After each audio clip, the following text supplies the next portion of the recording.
I feel like I'd be doing myself and everything I believe in a great injustice if I do not use the stage I'm presented with to say something very important.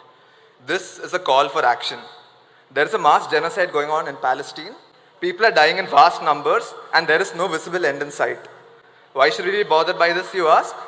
Because STEM as a field Because STEM as a field in itself has historically been used to advance the ulterior motives of the imperial powers, such as Israel. Isaac Newton said that he stood on the shoulders of giants to take him where he wanted to go. I want to say this. I am here, rather we are here, by standing on the shoulders of the magnanimous Indian populace, and we owe it to them to lift every single person out of their misery. Inaction is complicity, and I hope you and I and all of us can take action to make the right decisions, however hard they might be. Okay, so I have to share this incredibly heartwarming video from India, the country of my birth. This is from an institute called IIT Madras. Now, IIT, if you are not from India, you have to know that it's one of the most iconic and most reputed educational institutions in India. It's like India's own Ivy League institute. It's not at all easy to get into IIT.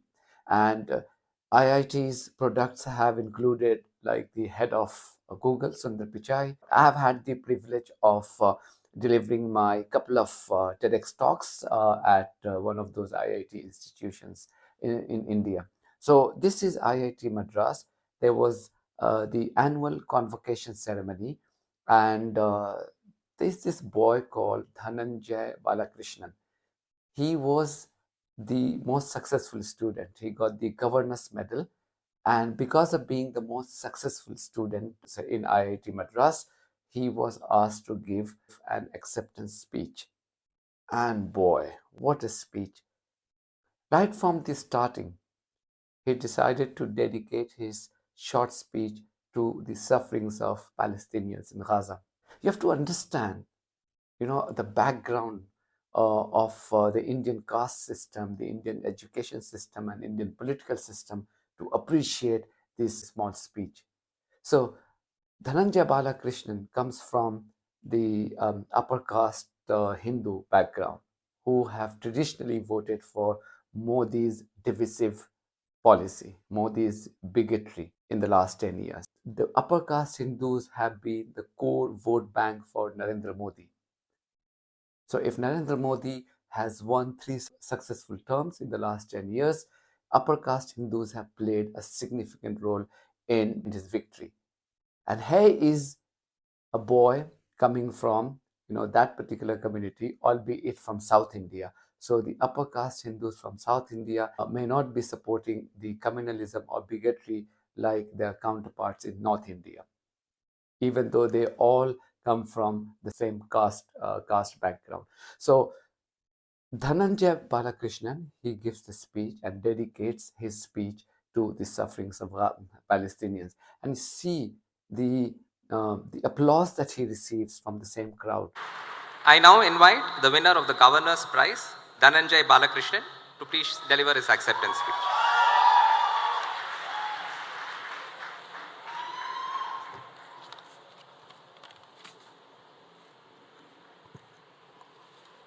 Good morning. Firstly, I'd like to congratulate everyone here, my fellow graduates, parents, and other award winners. I know how difficult the journey might have been, but I'm glad that we're all here having made it together. And I'd like to thank my parents, they're sitting over there. Hi. My sister, my professors, and all of my friends and family. I'm absolutely nothing without all of your love and support.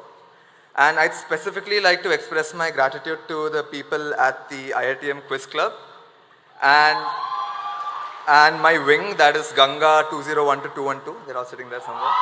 Yeah, okay. Who've shared in my highest highs and helped me through my lowest lows. Now, I feel like I'd be doing myself and everything I believe in a great injustice if I do not use the stage I'm presented with to say something very important. This is a call for action. There is a mass genocide going on in Palestine. People are dying in vast numbers and there is no visible end in sight. Why should we be bothered by this, you ask? Because STEM as a field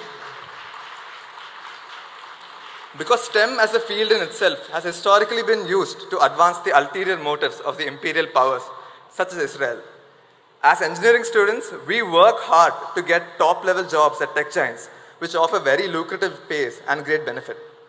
However, these tech giants control various aspects of our lives today, as you know better than anyone. Many of these prestigious companies are also directly and indirectly implicated in the war against Palestine by providing the state of Israel with technology that's used to kill.